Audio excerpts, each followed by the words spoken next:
전능하사 천지를 만드신 하나님 아버지를 내가 믿사오며 그의 아들 우리 주 예수 그리스도를 믿사오니 이는 성령으로 잉태하사 동정녀 마리아에게 나시고 본디오 빌라도에게 고난을 받으사 십자가에 못 박혀 죽으시고 장사한 지 사흘 만에 죽은 자 가운데에서 다시 살아나시며 하늘에 오르사 전능하신 하나님 우편에 앉아 계시다가 저리로서 산자와 죽은 자를 심판하러 오시니이다. 성령을 믿사오며 거룩한 공예와 성도가 서로 교통하는 것과 죄를 사해 주시는 것과 몸이 다시 사는 것과 영원히 사는 것을 믿사옵나이다. 아멘.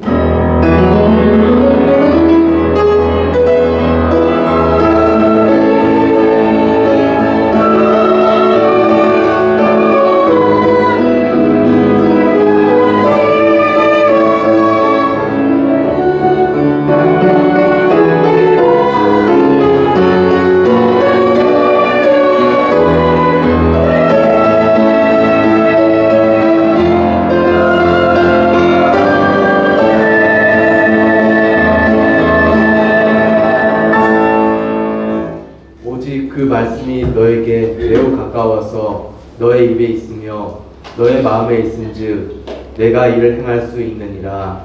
아멘. 이 시간 찬송가 280장 드리겠습니다.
누가복음 20장 34절 이하의 말씀을 보면 천국에서의 삶이 아주 독특하고 아주 신비롭다라는 것을 알 수 있습니다.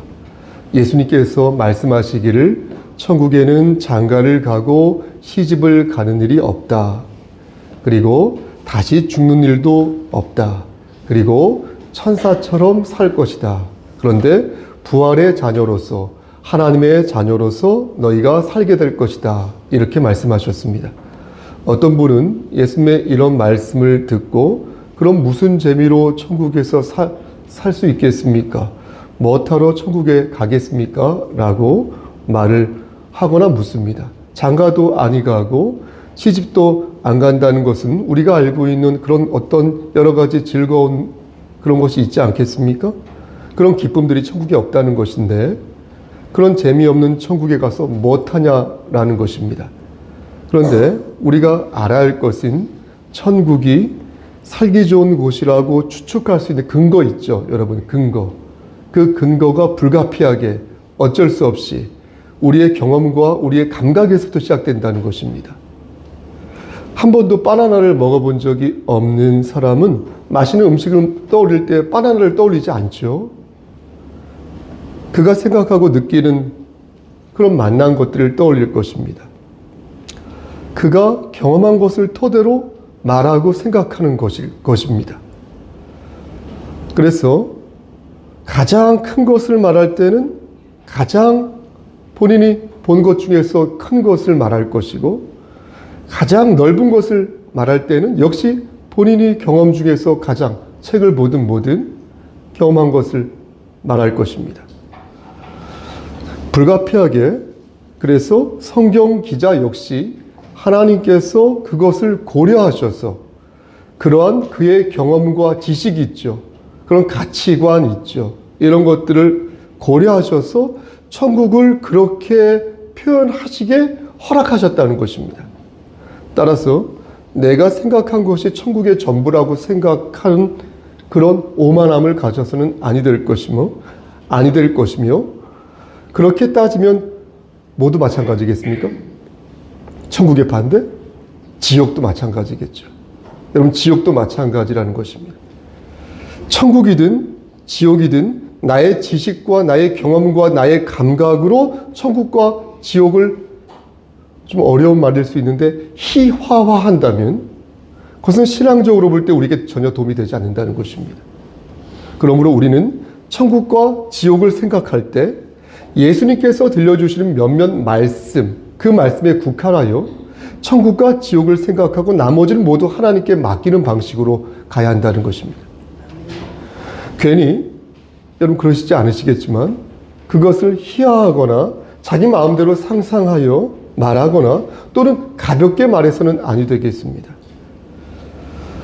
지금으로서는 어떻습니까? 성경에서 말씀하는 것만 이해해도 저는 충분하다고 생각하니 호사가처럼 그 외의 것을 막 과장하여 말하거나 아니면 상상하는 것은, 소설가는 괜찮아요. 집사님, 소설가라면 모를까?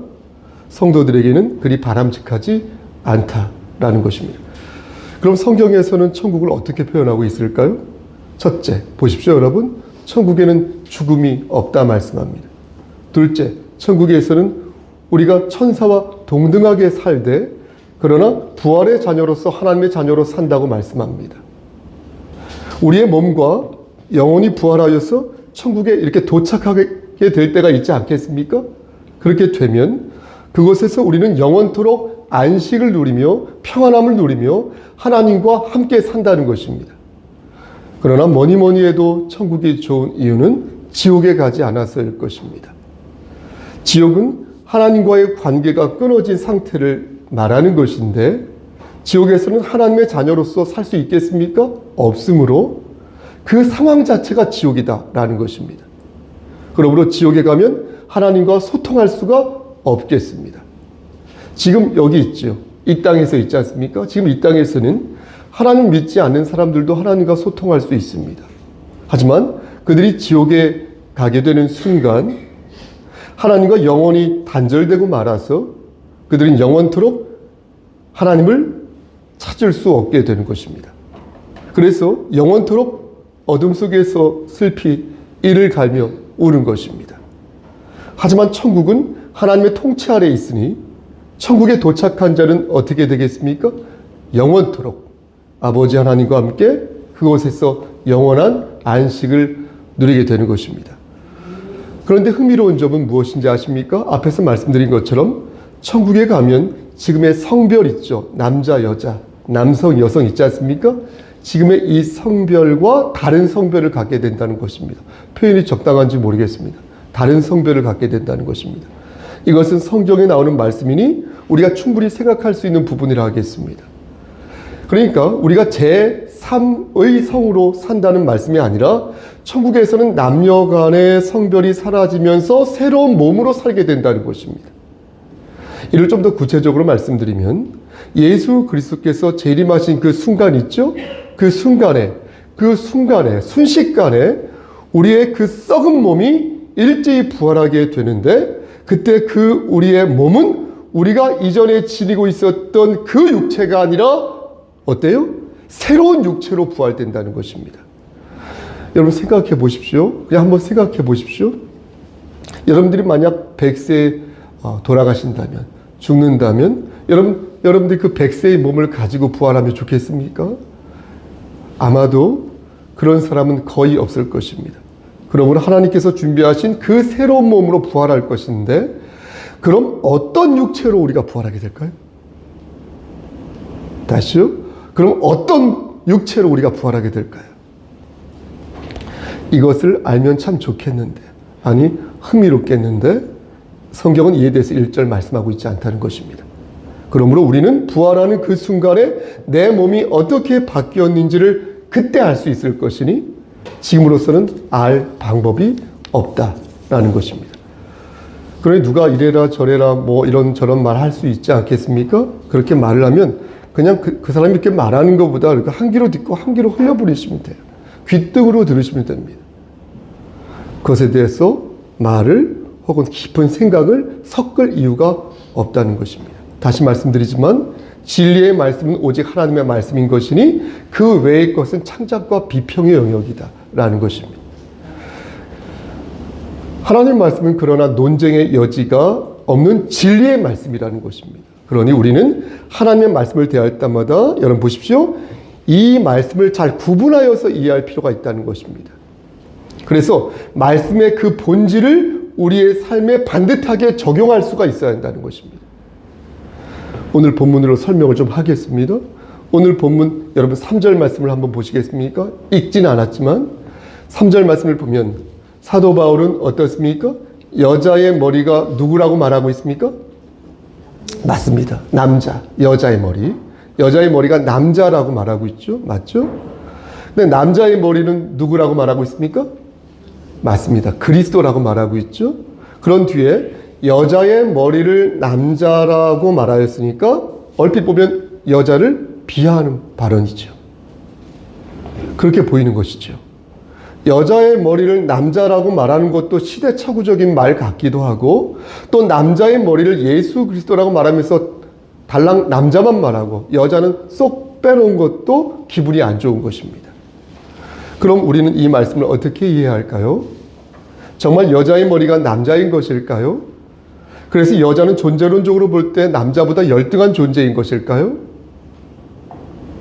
이것을 알려면 먼저 2절에서 말씀하는 사도 바울이 말씀하는 그 전통에 대해서 우리가 알아야겠습니다. 바울은 고린도 교회 성도들에게 전통을 잘 지켜서, 너희가 전통을 잘 지켜서 참 좋다라고 칭찬하였습니다. 여기서 말하는 전통은 크게 두 가지를 가리키는데, 하나는 교리, 여러분 교리 아시죠? 그걸 말하는 것이고, 또 하나는 질서나 방침을 말하는 것입니다. 먼저 교리가 무엇입니까? 교리란 하나님을 어떻게 믿을지 정해놓은 규정을 말하는 것입니다. 웨스트민스터 신앙고백, 소요리 문답 같은 거, 그게 바로 교리죠. 그러니까 장로교 신조 이런 게 교리죠. 말씀드린 것처럼 하나님을 어떻게 믿어야 할지 성경 말씀을 토대로 하여서 정해놓은 것이 교리라 하겠습니다. 그런데 여러분 보십시오. 교리 외에 방침이 있다는 것입니다. 이 방침은 일종의 규정과도 같은 것인데, 예를 들면 절기에 따라서 우리 송석교회가 지키는 규정을 말하는 거, 현수막도 바뀌잖아요. 복장도 가끔씩 목사가 바뀌지 않습니까? 또 예배 시간도 지금은 그렇지 않지만 예전엔 조정했습니다. 해가 길어지면 아침 예배를 5시 반에서 5시로 조정하기도 하였습니다. 성만찬도 그 예가 되겠습니다. 올해부터 목사님의 건의에 부응하여서 어떻습니까? 한 달에 한 번씩 마지막 주에 성찬식을 거행하는데, 이것은 공동의회, 공동회의 안에서 결정되는 방침에 따라서 얼마든지 변경될 수 있는 것입니다. 그러니까 교회의 형편과 어떤 사회문화적인 상황에 따라서 유연하게 바꿀 수 있는 게 방침인 것입니다. 이 방침은 여기 서 있는 담임 목사의 목양 방식에 영향을 받을 수 있는 것이니, 그 또한 교회의 덕을 위해서 조정되고 합력하여서 어떻습니까? 추진될 수 있는 것입니다. 예배를 드리는 방식도 그렇고요. 찬양하고 기도하는 방식도 그렇고요. 봉사와 선교하는 방식도 그렇고요. 전도하고 교육하는 방식도 그렇습니다. 그러니까 성경에 입각하여서 기본 원칙을 지키되 다른 부차적인 것들은 충분히 변경할 수 있다 없다? 있다라는 것입니다. 이게 바로 방침이다라는 것입니다. 사도 바울이 2절 말씀에서 언급하고 있는 이 전통 역시 예수 그리스도의 가르침을 전제로 한 방침이 된다라는 것입니다. 사도 바울은 예수 그리스도의 가르침을 전제로 한 방침을 정한 것이니 만약 그 가르침을 뒤흔드는 방침이라고 한다면, 예수 그리스도의 가르침을 뒤흔드는 방침이라고 한다면 그건 불순한 방침이 되는 것이죠. 그러므로 여러분 보십시오. 우리 성서교회는 하나님께서 주신 말씀을 근거로 교회의 방침을 정하고 성도의 품위를 유지하는데 만전을 기해야 할 것이다 라는 것입니다. 그러니까 보십시오. 전통이라는 미명 아래 예수 그리스도의 말씀을 왜곡하는 그런 방침이 있다면 과감하게 척결해야 될 것이니, 본말이 전도되는 방침을 세워서는 아니 될 것이다. 그래서 우리 교회는 첫째도 둘째도 몇째도 끝째도, 제가 잘 쓰는 끝째도 바로 예수 그리스도의 은혜에 입각한 방침, 그 전통, 그것만을 내세워야 할 것이다. 이렇게 말씀드리겠습니다. 당시 고린도 교회 역시 그렇게 만들어진 전통을 충실히 지키고 있었습니다. 바울은 이 고린도 교회를 처음으로 세운 사람이어서 예수 그리스도의 말씀을 토대로 나름의 질서를 만들 필요성을 느꼈고, 또 그 좋은 질서 안에서 잘 가르쳤고, 그 중심을 지키기 위해서 본인이 모범이 되었습니다. 그렇게 끊임없이 성령 하나님과 대화하면서 그것을 개선하는데, 좀 더 나은 방향으로 나아가는데 주력하였습니다. 여러분 보십시오. 그렇다면 앞에서 말씀드린 여자의 머리가 남자라는 말씀은 과연 좋은 질서가 되겠습니까? 권사님, 안 되겠습니까? 우리는 이 말씀을 바르게 이해할 필요가 있겠습니다. 오늘 본문에 나오는 여자의 머리가 남자라는 말씀의 뜻은 남성이 여성보다 우월하다는 뜻이 아닙니다. 어떻게 남성이 여성보다 우월할 수 있겠습니까? 남성과 여성은 평등한 존재이기 때문에 예수님께서도 우리가 주 안에서 한 형제요 한 자매라고 말씀한 것 아니겠습니까? 만약 어느 한쪽이 우월하다면 예수님께서는 한 형제요 한 자매라고 말씀하지 않으셨을 것입니다. 그렇다면 왜 바울은 여자의 머리가 남자라고 말한 것일까요? 그것은, 여러분 보십시오. 그것은 존재의 우위를 말한 것이 아니라 창조의 순서를 말한 것입니다. 하나님께서는 인간을 창조하실 때 하나님의 하나의 질서를 보이셨는데, 그 질서는 일종의 물리적인 순서였다는 것입니다. 그러니까 창조 질서는 종속적 서열을 말하는 것이 아니라 물리적 순서를 말한다는 것입니다. 하나님께서는 아담을 만드시고 나중에 아담의 갈비뼈로 누구를 만드셨어요? 여자를 만드셨다는 것입니다. 이 순서는 무슨 권력을 시사하는 게 아니라 그냥 그렇게 만드셨다는 거예요. 그냥 그렇게 만드셨다는 거예요. 그러니 그 순서를 알고 있으라는 거예요. 아담이 하와보다 능력이 있어서 먼저 만드신 것이 아니라 하나님의 전적인 섭리에 의해서 그렇게 아담이 먼저 만들어지고 그 다음에 아담의 갈비뼈를 가지고 여자를 만드셨다는 겁니다. 그렇게 한 몸에서 나왔으니까 너희는 하나가 될 생각을 먼저 해야 되는 것이지, 권력을 다투는 남녀가 되어서는 그런 싸움을 벌여서는 아니 된다는 것입니다.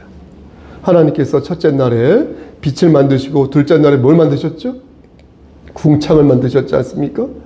그것도 마찬가지예요. 빛이 궁창보다 더 세고 더 멋져서 더 힘이 세서, 그렇게 힘이 셀 것 같아서 그렇게 만드신 것이 아니라 하나님의 뜻이 그냥 그러셔서 그렇게 빛을 먼저 만드신 것입니다.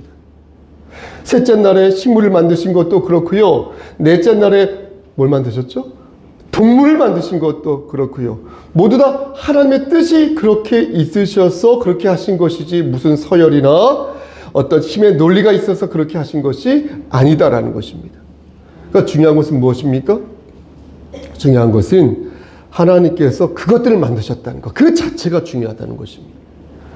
당시 고린도 교회에 출석하던 여자들은 어떻게 하였냐면, 교회 이렇게 나올 때 있지 않습니까? 자신의 그 헤어스타일을 이렇게 자랑하느라고 정신이 없었어요. 남자들은 어땠는지 아십니까? 머리에 끝이 뾰족한 어떤 터번이나 머리쓰개라고 하나요? 이런 머리쓰개 같은 것들을 쓰고 나면서 자신들을 과시하는데 열중했습니다. 그러니까 처음에는 안 그랬겠죠? 그런데 자꾸 이렇게 시간이 지나면서 어떻습니까? 여러분 어떻습니까? 예배의 본질을 생각하지 않고 자신을 치장하는 데 신경 쓴 거예요. 치장하지 말라는 게 아니라 본질을 잃어버렸다. 본질보다 현상에 집착하여서 과도하게 모양새를 취함으로 인하여서 그 모습을 지켜본 사도 바울도 이건 아니다 싶었던 것입니다. 그래서 하나님 말씀을 기준으로 경고의 방침을 세운 것입니다. 문맥상 사도 바울은 이렇게 경고하였을 것입니다. 여러분, 예배당에 나올 때 그렇게 차리고 오는 것은 그렇게 바람직하지 않습니다. 그것은 그동안 제가 여러분들에게 가르쳐 온 전통과 부합하지 않습니다. 남자가 머리에 무엇을 쓰고 반대로 여자가 머리에 쓴 것을 벗는 것은 머리를 민 것과 다름없습니다. 그러니까 그렇게 하지 마십시오. 물론 지금 이런 일은 없습니다. 남자가 머리에 무엇을 쓰는 게 부끄러운 게 아니라는 것입니다.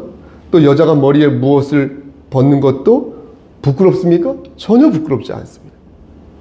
다만 예배 시간에 모자를 쓰는 것도 지금은 조금 예의가 아니라고 생각하지만 저는 그 역시도 나름의 사정에 따라 개인 사정에 따라 충분히 가능하다고 보는 입장입니다. 저는 생각합니다.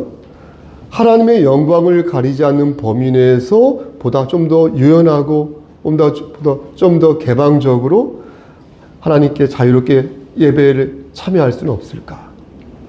어쩌면 이것이 저의 목회의 방침일 수 있어서 함께 참여하는 데 그것이 도움이 된다고 한다면, 또 민주적 공정을 통하여서 합의가 된다면 저는 그것이 충분히 가능하다고 보는 것입니다. 이게 저의 목양 방침입니다. 그러므로 문화적 관점과 어떤 교회의 상황에 따라 혹은 개인의 여건에 따라 앉아서 예배드리면 어떻습니까? 필요하다면 누워서 예배드릴 수도 있습니다. 어떤 복장과 어떤 몸짓이 어떤 상황이 모두 충분히 유연하게 적용될 수 있다. 이렇게 말씀드릴 수 있겠습니다. 그러므로 우리는 오늘 본문을 우리 송석교회에도 적용할 수 있을 것입니다. 만약 보십시오. 아직 이런 일이 우리 교회에 없기 때문에 미리 말씀드리는 겁니다. 오해하지 마시기 바랍니다.